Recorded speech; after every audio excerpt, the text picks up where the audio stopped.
Hello, everybody, and welcome to this latest in the ValuesJam guest session series.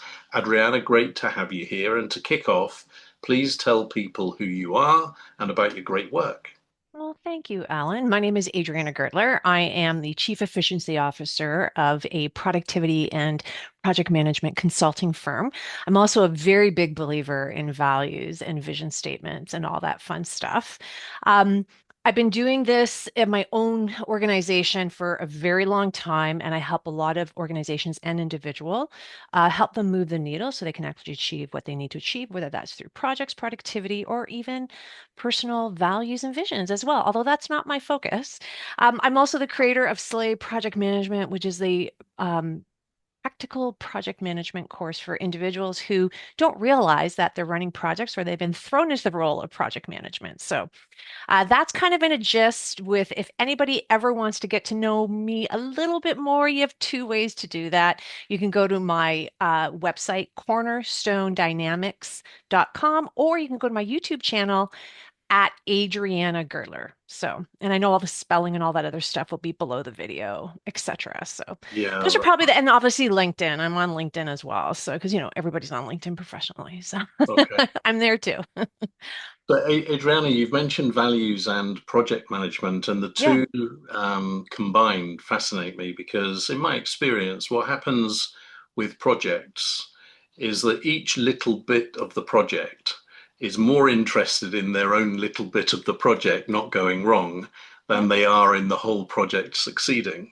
And one of the things that doesn't happen very often in projects is for them all to be brought together to agree what the project values are and the behaviors that everybody's going to adopt.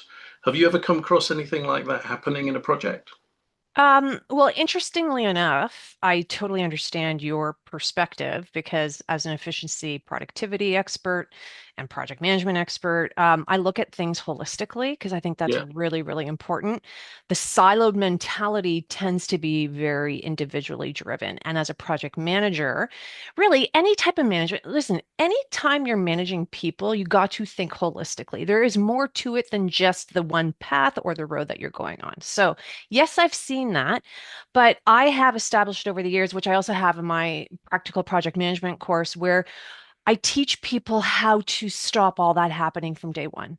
So it's all in the pre-planning, the organization, the charters. And then when you finally have your kickoff, that's when we establish expectations, the values, how we're going to work, the whole nine yards. So all of those issues that people experience, which is a lack of accountability, people doing their own thing. You have individuals who try to hijack the process, et cetera. Just doesn't happen because you're setting things up correctly. And it's not rocket science. It's just being able to know how and when and what to do at the right timing, which makes the world of a difference. hmm, so true. You just reminded me of a sporting metaphor actually, because your project is like a team, right? And 100%. what Absolutely. you cannot have like the engineering guys doing one thing and the finance people doing another thing and the implementation people doing another thing. They all need to understand their role in the team rather than just their individual role. Absolutely. And I think anybody who, I really do focus on individuals who are new to project management, or even more so the accidental project manager who doesn't know that they're actually a project manager, but they've been Yeah, giving this initiative. And that has people, and they're like, oh my gosh, what? And they've been given it to it because they're great at what they do. But yeah, it's a skill set, right? And there's ways to go about doing it. So that's what I help people with because it does not have to be difficult. You just need to know when, how, where, what to use, and how to go about it. And more importantly, look at things holistically. You got to look at it at a macro view of undertaking a step back and look at how all the moving parts, because you are the glue when you're leading something, yeah. anything, people, teams, projects, you're the glue. And it's your job to ensure everybody has what they need when they need it, remove the roadblocks, and then all of a sudden everything works out perfectly. Family life, professional life, you name it, it's all basically the same if you take a step back and you look at it generically.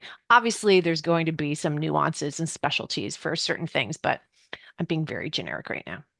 Yeah. I'm just going to extend your metaphor just a little bit. So, you said you're the glue. Yeah. I also imagine that if you imagine a tube of glue, you're the little squeeze on the tube that makes the glue come out as well. Absolutely. Yes, because you know what? We herd cats when we're managing Yeah, people to get things done. And that can be really tricky and difficult. But again, it's all in how you approach life, which is why we're here as well, right? For the values, because it's what do you believe in and do you follow through on that 24/7, not just when yeah, it's convenient. That's a big rule of mine too. So practice what you preach, follow through 24/7, and be there for service for people, particularly from a professional standpoint. If you switch that mindset, you'll be amazed at how much different things actually are. And that can be a loaded word, service, because, I'm not saying that, you're servant, but you know what? You're there to ensure everybody has what they need and, be of service. It's a different perspective. agree. Hmm. Now, I've got the Values Jam cards here, so I'm going to give Yes, them a let's shuffle. And go. while I do that, I'm have gonna a have my think about coffee. how many piles of these cards you'd like me to make in front of me because you're going to help me choose a card. Okay, I'm gonna do five. Do five. Fine. Okay, they're different sizes. And so pile one is on my left and pile five is on my right. So which number pile would you like to choose? Three. Number three in the middle. And so we have 3, 6, 9, 12, 14 cards. So a number between 1 and 14. 14. The very last one. Oh, Absolutely. what do you think of this card? Ambition. Wow. Okay, I'm gonna have to just change my gallery view to speaker. There we go. Okay, so let's see that again. Just There ambition. you go. Okay, ambition. All right. So that was quite a neutral response to ambition. Tell me why.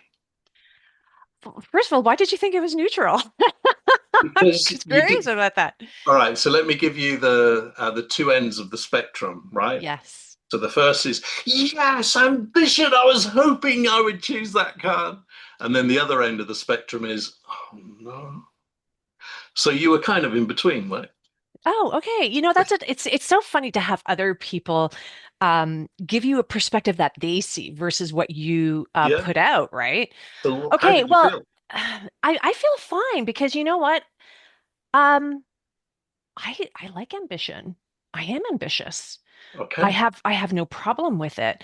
I'm very goal oriented, and what is mine should unfold perfectly. And so a part of ambition is part of that. I mean, I don't think of it as good or bad or anything. It's just like, yeah, I am. I have ambitions to have my goals achieved and certain things that I want to do that's aligned with my vision of my life and that are aligned with my values. So to me, it's like, if anything, I think everyone needs to have ambition.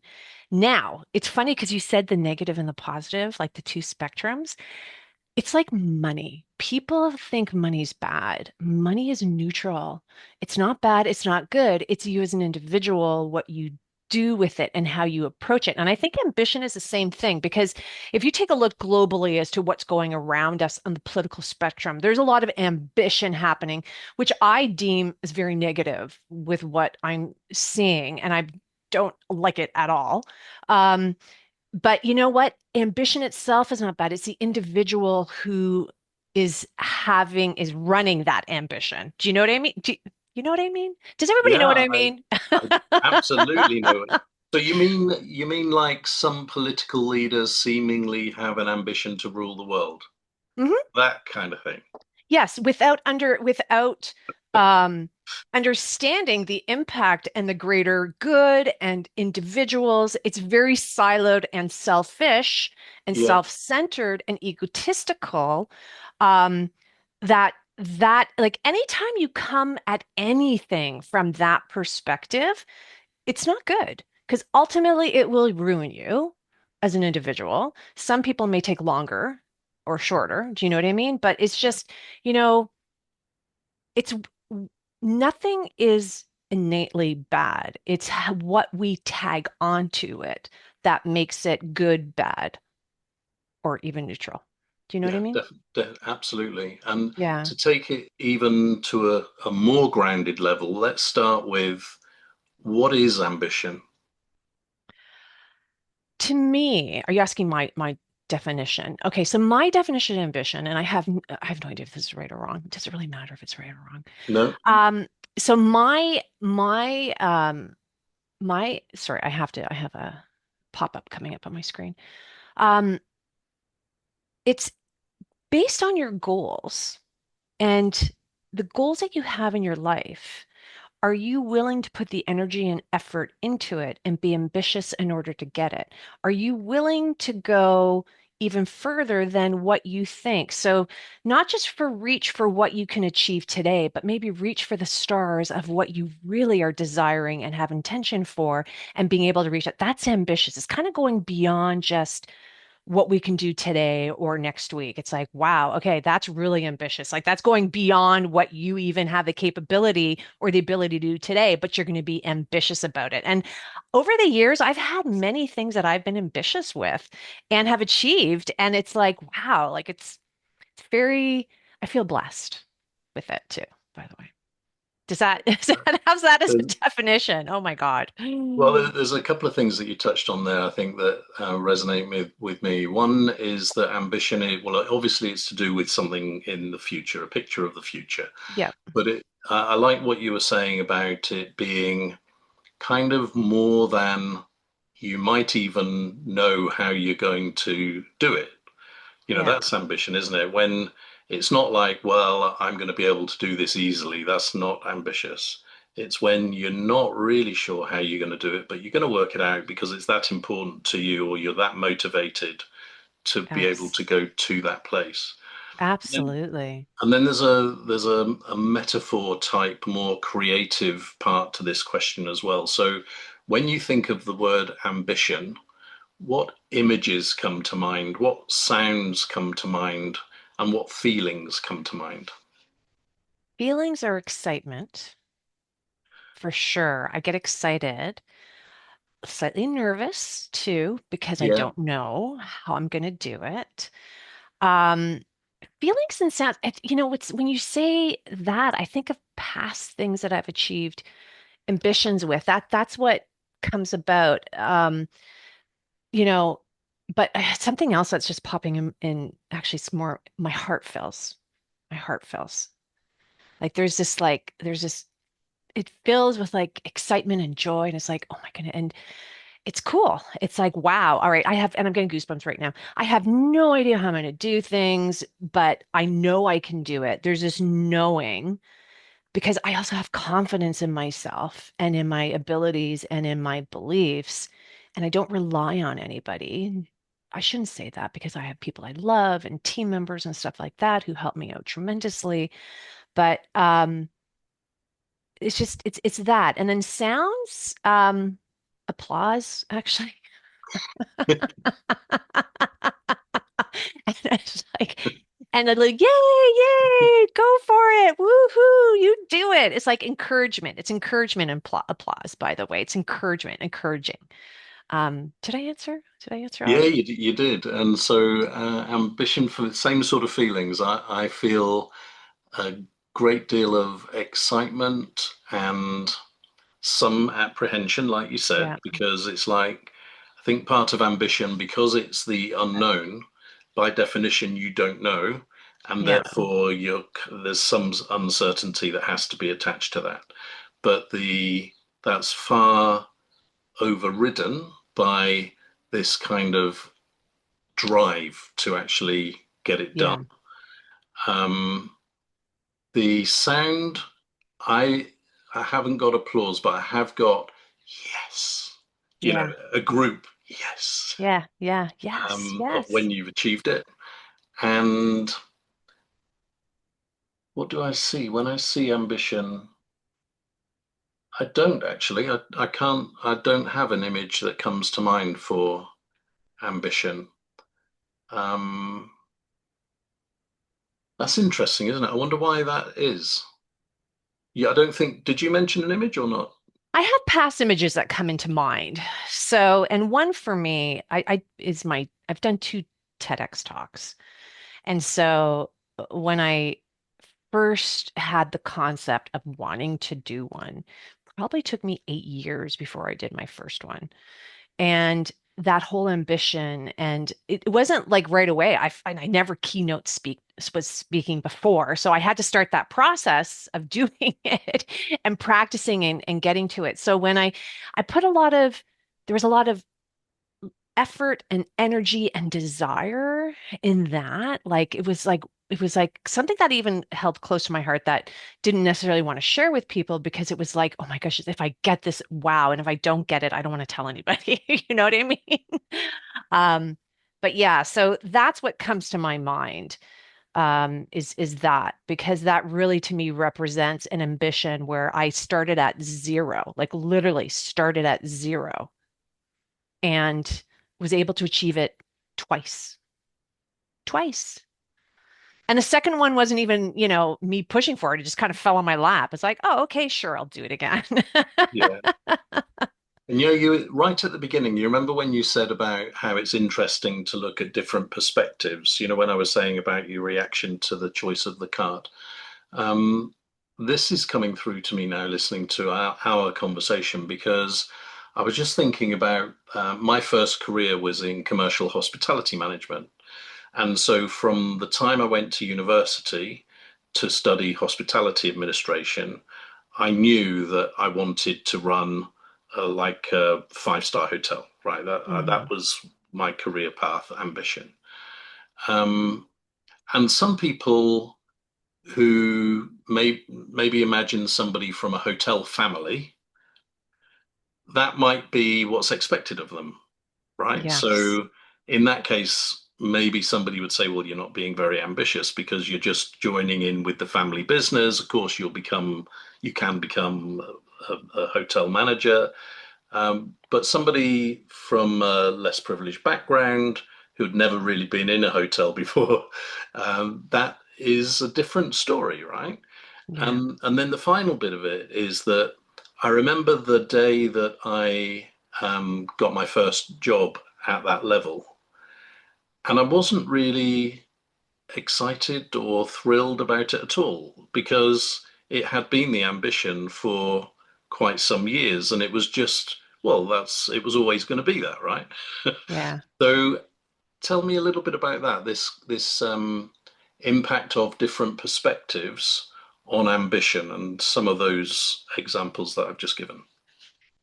Yeah. I totally understand what you just said from your perspective when you finally achieve the ambition that you've been working so hard with. And it could have been years and years and years in the making, right? Mm. All the stepping stones that you take that when you finally get there, it maybe falls flat. Um, but for me, and I don't know if this is a fortunate thing or unfortunate thing. I really, there was a lot of value to living in the moment. There's so much value to living in the moment. Um, as a project manager, as a business owner, fortunately, and it's fortunate for my clients, I will tell you that. It's not so fortunate for me. I'm constantly living in the future because I'm prepping and planning and thinking. So when I achieve one thing, great, check. And Yeah. what's the next thing? Right? So it's like this building. So a lot of people say to me, Adriana, I don't know how you do what you do and how you accomplish all the things that you accomplish. And it's like, well, I got a process, ways of working. I get to it. I move on to the next one. Great. I got plans. Like that's all part of what I do for a living, what I do for my clients, etc. But one thing I do to my clients, and I also do for myself, not as often as I ought to, actually, which is a reflection exercise, like to really take a moment and reflect on how you got here. Because when you look at that, it's like, wow, like look at all the stepping stones, because everything that you do has a stepping stone. I'm a firm believer in that. That has not ever deviated or changed. So when you start looking at all the stepping stones and how they're all integrated, and at the moment in time, you may not understand the integration. You may even think they're separate entities. But when you actually take a look back, you realize, oh my goodness, this is all integrated. It's all integrated. you know? Yeah, and you're making me think actually about how. So there's a parallel here about what you were saying about your work being project management, and therefore you're always planning and looking to the future. Yeah. I mentioned commercial hospitality management, and the way that I went up through that industry sector was through event management. So event management is project management. Yeah, absolutely. 100%. And it's there is something, I don't know whether it, I suppose it's the same as everything else. If you're living it on a day-to-day basis long enough, it just becomes the way you are. Hmm. And so for me, it's, have I got the kids' birthday celebrations in the diary a year ahead so that nothing can get in the way of that? Do I have everything mapped out that needs to be? Have I got enough space for the things that we don't know are going to happen yet? Yeah. So it is this constant thing about looking to the future. And I think when you get into that sort of situation, the present becomes a lot less challenging because you've thought of as much as you can in the run up to the present. 100%. Yeah, I mean, and that's why it all comes down to. So there's skill sets too, right? There's belief systems, and then there's skill set that support belief systems. Yeah, So our belief system of our values and being ambitious and having vision statements for our own personal lives and our everything of that, those are our belief systems that help guide us in our decision making. They're yeah, like the line in the sand. It's really important to have that. yeah, But then there's systems in place that help you get to it. So what I say to people, it's like, look, you can't just desire to, I want to, you're sitting in your office and you say, I want to get to here and then just sit in your office and do nothing. I think it's going to fall in your lap. Like there's, you have to do some activities around it to get you. So that's where the system, like really good understanding of how to execute on projects, right? Like how do you organize your thoughts? How do you make it in a way where it becomes part of your daily activities so that you don't feel stressed out about it? You're not leaving things to the last minute. You're doing a little bit every day or every week and, trickling that out, putting really good thought and planning together. That's critical thinking, that's strategic thinking. And interestingly enough, I find in the society we live in today, particularly with all the social media and now with AI, which I think is unfortunate in a lot of instances, um, we're losing out on those skill sets. And we're giving our power of our own life and where we want to go over to, for example, you know, technology. And technology is not a bad thing, right? Money's not a bad thing. Ambition's not a bad thing. It's how we use it and approach it. And I just find when we don't take responsibility and actions for things that we need to take ownership for and actually guide, then you are basically going, you're just drifting like driftwood without purpose, yeah, right? So it's interesting. It's interesting. And I really I feel for the younger generation because they may not have had the advantage of really being able to, how do you accomplish everything on your own when you don't have all of these? There's a lot of distractions. I call it white noise. There's a lot of yeah, white noise, yeah. you And know? actually, this is so topical because today I just posted on LinkedIn about how recently I've heard some music tracks that I thought, oh, I love the sound of that, and then find out that it's AI generated. I have a problem with that. I really do. It takes away from the copyright and musicians and artists.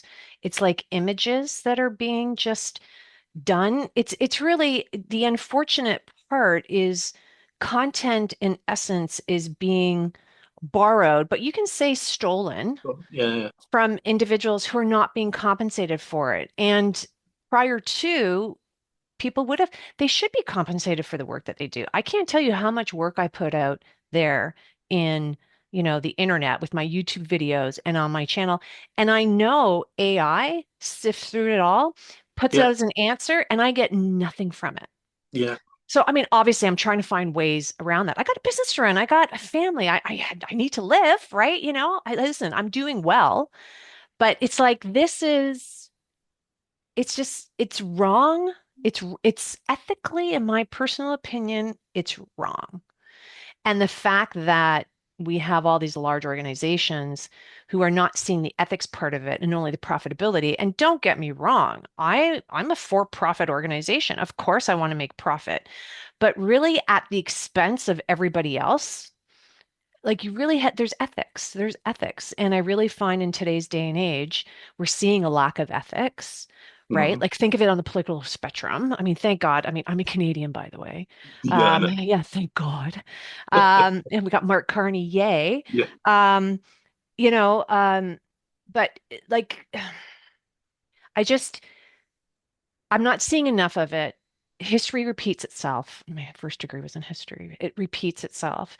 And even if everything has a bad and a good, like there's nothing that's innately one way, and it's all with how people use it, as we said earlier on. And so I think we're at a very interesting crossroads right now, globally, as society, as a human race, to see what's going to unfold.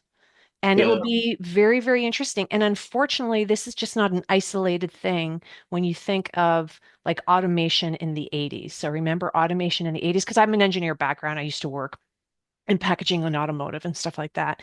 And I remember when robotics came in and you had a packaging line that would have 10 people on it. Robotics came in and it went down to 3 people, Yeah. mechanic, the controller, and an operator to do it. So you just displaced 9 people. It was a big deal. I'm not saying that it makes it better or worse, but it was isolated. It was in that industry, right? But now what's happening, and if you have the funds in order to do all the robotics, but now, unfortunately, with AI, this is not one industry.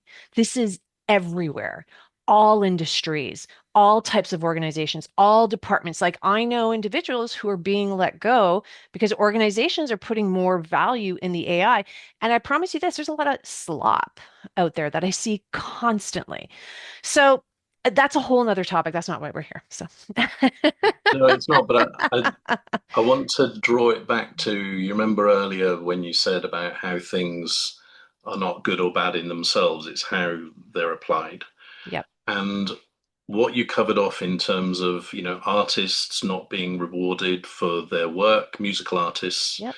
Um, I'm a I musician. I play guitar and sing. do I mean, you, not okay. not professionally, Yeah. obviously, But so in but in I get it. There's a lot of effort that goes into that. totally, and that was part of the post. But and I find myself really conflicted in this space because all of what you said I agree with.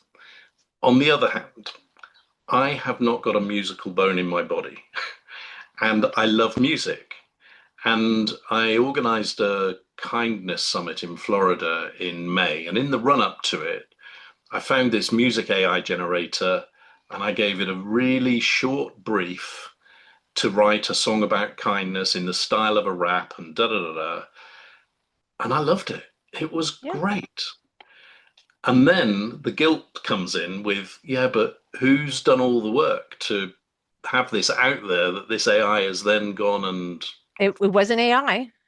AI pulled it from yeah, that's what I'm musicians. saying. Yeah, Yeah, yeah, no, no, no, and I understand that's what you're saying. No, it's a double-edged sword. It's a double-edged sword because I think AI, there's value to it. Like it's a great tool. I can't tell you how many times I myself have used it. I have it. I actually have an AI tool within my Slay project management program, hmm, where people can go in. But the key for me is I don't use it to create stuff for me. I'm a firm believer you got to do the initial creation because you need to be a part of what's being created. So if you do like the lyrics and then you say the genre, then you know what? And you put it into, hey, can you fine tune this for me? Can you streamline it for me? Fantastic. Like even with the Slay AI tool we have, it's aligned, the outputs are aligned to the templates we have in the course. You can't go in and ask for other things because it's supposed to yeah, support and make your learning and the material in the course give it to you faster and better, but to support it within that context. I think if AI was used in that context with guidelines and limitations, it'd be brilliant. If they were to borrow a sound or information, then someone would get compensated for it. Yeah. Because we have models like that right now. You can't use a commercial, you can't have a commercial song and use it and not pay royalty rights on it. You can, but that's stealing, and we all know it's stealing. So when you're in a corporation, like think about it. If you go to a conference and there's a song that you know is playing, royalties are being sent to that artist for it, as it should be, right? Because otherwise, we're doing all this work and our work is being stolen from us Yeah. as a society. Our work is so like to me, tools are great, but they're not the answer. They are there to support us. And we still, as humans, if we want the human race to be at the top of the chain, then we need to be guides and guard that as well. Otherwise, AI intelligence down the road will be at the top of the chain. Yeah. I And mean, the that's not science fiction. no, That's absolutely. not science fiction. 10 Yeah. years ago, it would have been science fiction. Yeah. It's running too fast. It's And running too fast with too few people with no restrictions. It's interesting because I read somewhere, I can't remember where, don't quote me. China actually put a restriction, a law in place that no company in China that does AI can do an emotional component to AI. They've actually limited that because it has such detrimental impact and effects, not only on adults, but on children, etc. So, I mean, I applaud that. I'm like, absolutely, we should be doing that across. Like, where are all those we know remember when the internet came out? And now we have all these internet laws, etc. That's why we have the dark web because people want to get underneath. Um, but you know what? Like we need limits on that. If we don't, people, again, based on their choice, and if they're only thinking about profit, won't think of all the other issues and ramifications that are coming from decisions that they make. And I think it takes a person who's very clear in their values, and that's what I mean. Like, what values do you have, and how are you defining those values becomes really, really important. yeah, because in the your project management AI that you were describing just then, that actually enables ambition.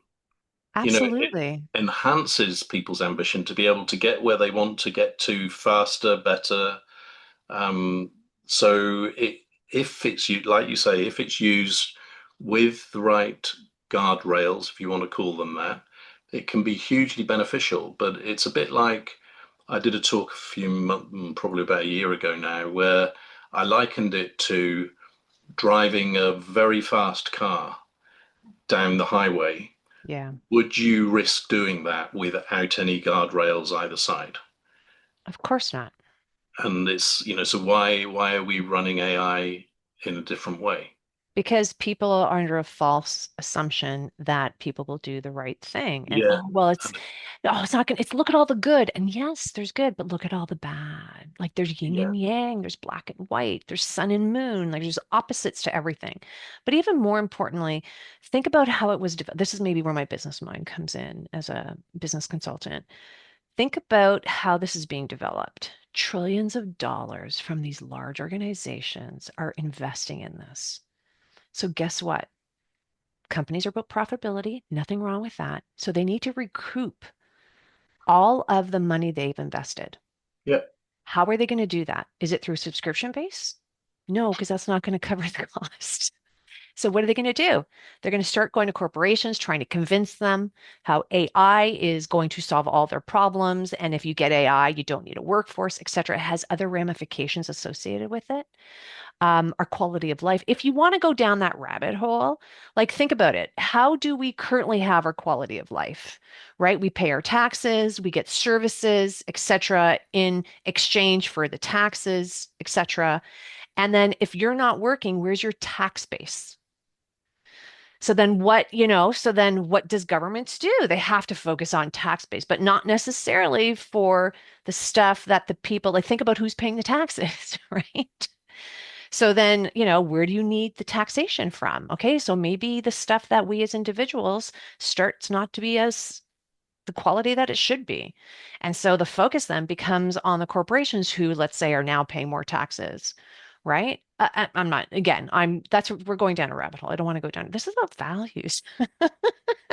Well, How did we get on this topic, that's the Alan? beauty. That's the beauty of a values jam, because it can go where you want it to go, and you can bring it back as and when you want to. And actually, you're making me think about how, and maybe AI in itself is a rabbit hole, because what you get caught up in is output and speed and efficiency. And yet, when you think about a beautiful piece of music or a very talented musician, or if you think about a wonderful meal that you've had, or the highly talented chef who's trained for decades maybe to be able to do what they've done, it's not the convenience and the instant output that's important. It's the investment of time to achieve mastery and all of the great feelings that come with that, both in terms of the person who's performing and the person who's witnessing that performance, right? So what's interesting on that note is I totally get you. I think there's a mastery component that we all have. Each one of us over time becomes a master at something. I'm a Lean Six Sigma Master Black Belt. I'm a productivity expert, a project management expert. I really want to clarify this because I see the word productivity being thrown around and so loosey-goosey and not in the right context. Productivity, particularly as a Lean Six Sigma Master Black Belt expert, productivity is not the be all end all. That's not the goal. The goal is to provide value to the customer. That could be an internal customer, an external customer. When you look at value, it's about value added activities that helps produce stuff or non-value added activities. I can't tell you non-value activities don't add, change, or transform the function of something. So think of all the testing that we do. Think of all the approvals that things. That's all considered non-value activities. So what I say to organizations, because I help organizations become more productive, we Mhm. don't do productivity of make your workforce faster. It's like, no, look at what they're doing. Look at all the steps in the process. And are those steps value add or non-value add? And if they're non-value add, we deemed what are the wastes that they have? Are they waiting, overproduction, etc.? So when you start doing that, it's not about the people, it's about the steps, it's the process. So you look at that and you streamline that. And then all of a sudden, everything is just going along smoother, faster, but effective and efficient, which allows more time for individuals to actually do what matters to organizations, which is strategy work, which is additional project work. Because I promise you this, companies complain all the time that they have all these ideas and they can't get it done, or that the ideas that they bring to fruition aren't done well enough. Why? Because people are stuck with their daily activities and they're imperfect. They have tons of waste in the system. So it's not about doing things faster. It's about doing the right things that provide value, right? Value add or non-value add. And so when I hear things like, because I promise you this, I've tools and techniques. Oh, here, this is going to make you more productive. In actuality, it actually makes me less productive. There's certain things I won't touch because it's like, that's not productivity. You're putting in the guise of technology that is productivity. But for me to learn it, to get into it, to do it, I could do it faster if I just did it like this, because I eliminated all those extra, what we call waste in the system.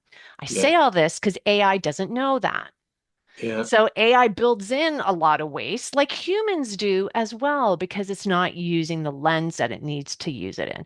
Anyway, that's my soapbox. I feel like I'm getting off topic. No, you're not, and you're making me think. Even the word value, you moved from productivity to value, but even that is subject to context and a particular lens, right? And Yep. going back to the music example again, I'm not really a lover of classical music, but I couldn't help but think of classical music, and I was thinking, well, can you imagine a productivity and value expert having a look at a piece of work by Beethoven, let's say, and hearing comments like this? You seem to have built in some empty space. There's nothing happening there. So we really need to get rid of those. And then I noticed that there's a repetition of this note, and so probably we can reduce the number of occasions that that's repeated. And then it seems that this chorus happens like three times during the piece, and that's unnecessary. And what the output would be of having this, we need to create extract value from this, and then people, instead of having to listen to you for 25 minutes, you can do it in 10. So I'm going to challenge you on that because Come I on. think that I totally get what you're saying, but I'll be honest, your example I think is the wrong example because we're forgetting one thing. What's our ultimate objective and goal of what we're trying to do? So Yeah. with music is to provide emotion and evoke. And if there's pauses and many choruses, but ultimately it's achieving the goal, then that's fine because that's part of what was agreed to put in and is deemed value added. But in business, when we have goals and then we're wondering how we go about achieving them, we build a lot of non-value added activities. So when I talk about value in this context of Lean and Six Sigma, it's value added activities and non-value activities. And it's something where we all have to agree. And so when we look at things, we don't just eliminate everything because you can't. You need to really think it through. Can we reduce it? Does it make sense? And the nice thing about it is you do it with the people who are doing the work because they give you the insight, like, no, we can't get rid of that because this is really important. So we think of other ways. And then what you do is the context is still there, then you figure out how to do it. So again, I don't want to, because I kind of felt like productivity was getting a bad rap. And I know I gave it a bad rap in the context of when I see these like, oh, be more productive here, but that's what I give a bad rap. It's like indicating like this one solution is going to help it when it's a little more complex than that. And you just can't, you really have to analyze it and look at it and deem. So there are things that you may think is value add and I think is non-value add, or vice versa. But in the context of who's using it, that's what we have to look at and the overall objective. So there's no secret sauce, there's no blanket that we put on and everything's the same, but there's tools and techniques to help guide us in the process. And every single one from a business perspective is unique and different. When it comes to something creative, it's the person who's creating it. It's one person, by the way, who's creating it. They have every right to decide how it needs to be. If there was multiple people creating it, like let's say we took that piece of music and we were putting it into a musical that had to be condensed in 20 minutes, then yeah, I understand based on the goal why we have to analyze that piece of music and maybe shorten it because in the context of we have a 2 hour show, we have 15 other songs we have to do, and we have to get it in here. And we can't get that 25 minutes. That to me is acceptable. But in the context of the song itself, as the person creating it, to have someone come in and tell them that 10 minutes is no, no, I do not believe in that Yeah. because it's So I theirs. think It's we're both theirs. They're creating we're it. we're both saying exactly the same thing, which is Yeah, that productivity and value should only be considered once you're clear about your context and the objective. absolutely. That Absolutely. that's what we're saying. And actually, I think that musical example might serve quite well in many organizations where they jump to productivity too quickly without keeping in mind what they're trying to achieve holistically in the first place. Well, because they're looking at it siloed. They're looking at Yeah, the one song and they're yeah, not looking at, yeah, oh, I'm doing a musical. Okay. exactly. Because maybe that one song needs to stay as is. But because Yeah, you're doing a musical, you got 14 and there's 15 songs. You got 14 songs you got to look at, right? And maybe there's song number 12 is what you're really going to look at to help you, or maybe you can it because from a story perspective, that's why looking at things holistically, strategically, professionally, personally, and yes, you can have strategy in your personal life. And strategy is about understanding what your goals are and your ambition is as well, and your values and how you apply it. So yes, you can do all that. You should be living life 24/7. We shouldn't be if you're living two lives, and what I mean by that is you live one way from 9 to 5 and another way from 5 to 9. That's 5 p.m. to 9 a.m. Then you know what? That's difficult. yeah, for We sure. should be living life 24/7 in the same way, no matter where we're at. That's why you got to get clear on what are your values?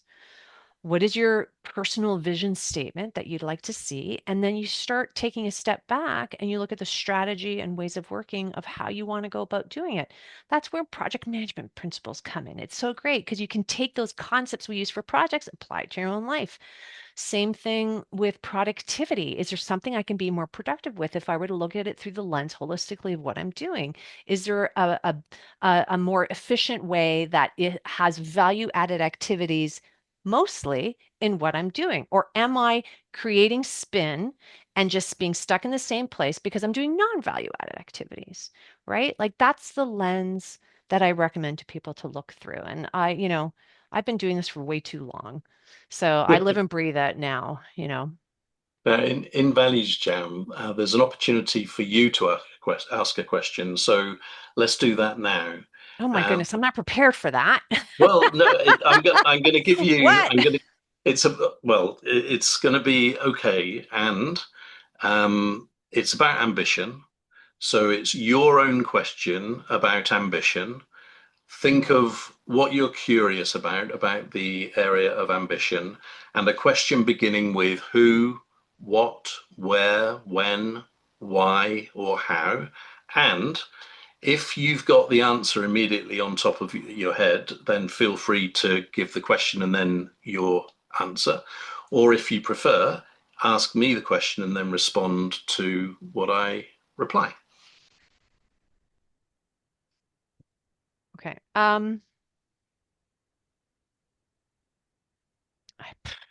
Really putting me on the spot. Um,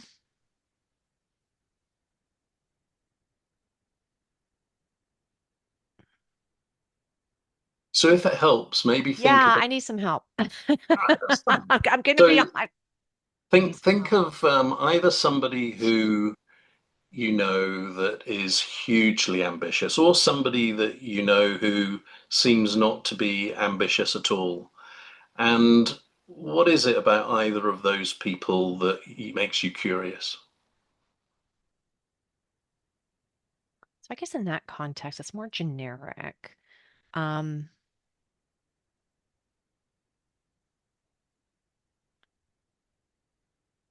I guess it's on an individual standpoint. Like, what can we put in place to help individuals achieve the ambitions that they have that are ethically and morally responsible as well? Ooh, good question. Before you put the ethically and responsible bit at the end, I was thinking about certainly a combination between psychological safety and kind of freedom comes into mind. And the example that I had was imagine a classroom of young kids, let's say 7 or 8 years old, and the teacher says, so, hey, guy at the front, what is it you want to be when you grow up? And the kid says, I want to be an astronaut. Now, an answer might be, well, forget it, because so few people that want to become an astronaut become an astronaut. Or it could be, wow, space.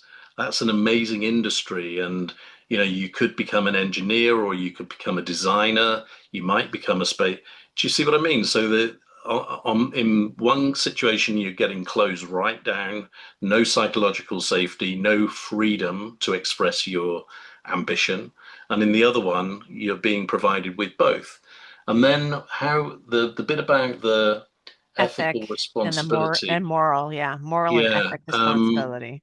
So I guess what you the teacher might say is that that industry, because it has to be safe, is really well regulated, and so that's a positive for that industry, rather than some others where maybe that's not so much the case.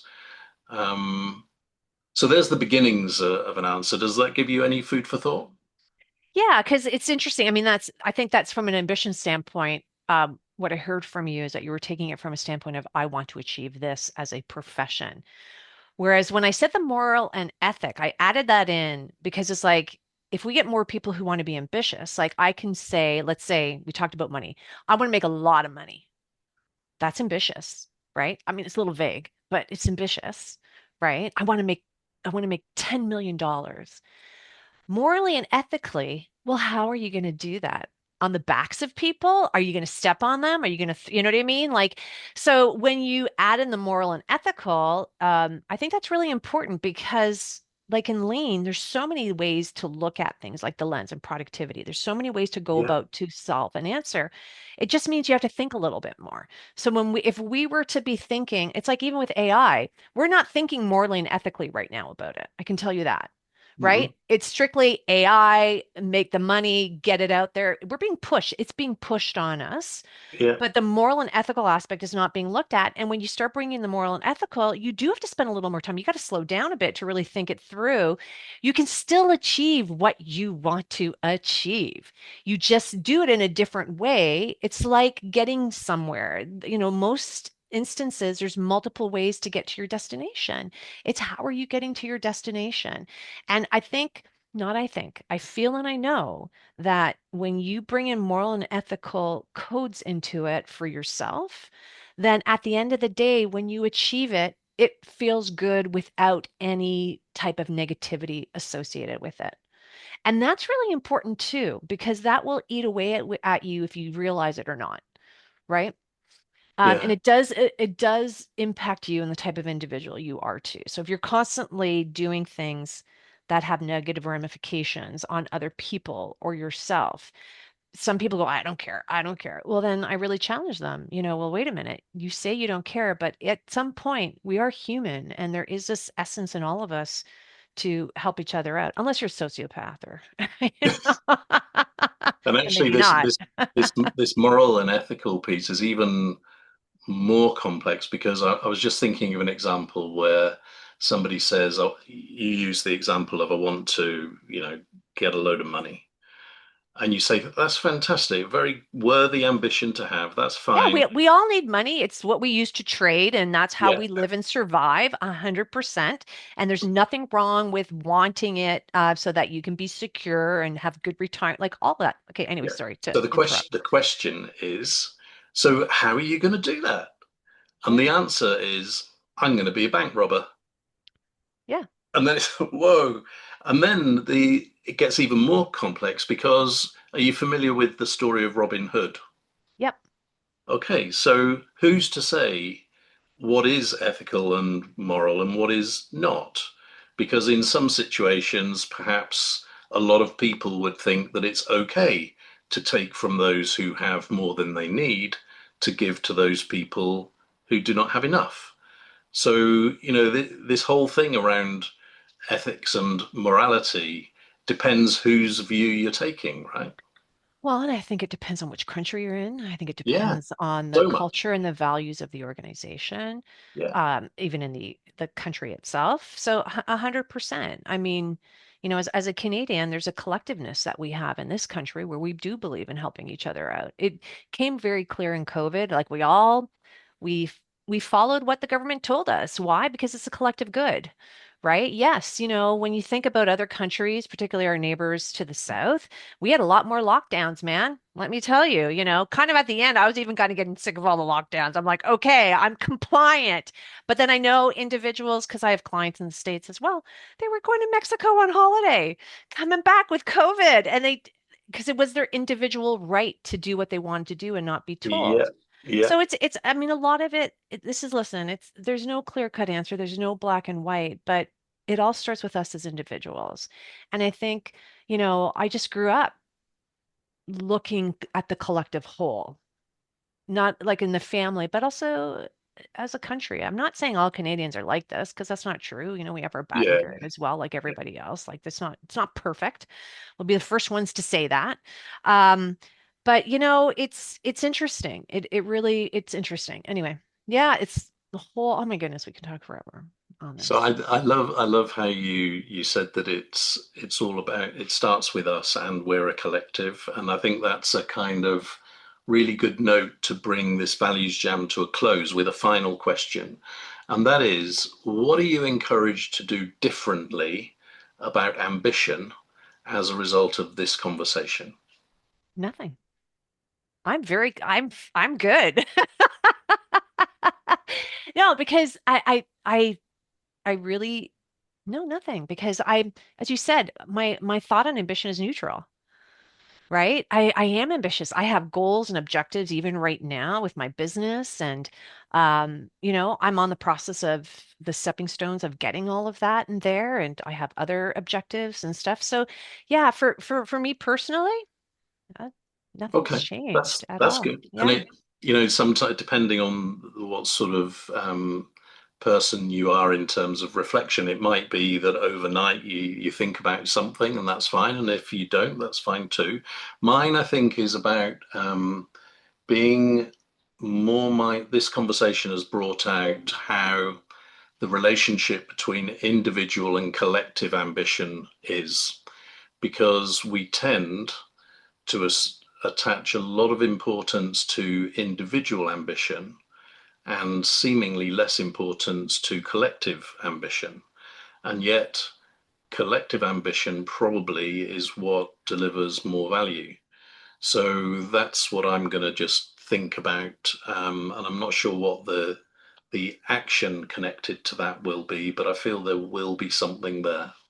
So thank you, Adriana. That's been really great. Thanks for choosing the card ambition. And thanks also for being ambitious enough to join the Values Jam and also not to feel that we had to stick to ambition totally. I really enjoyed our meanderings as we went.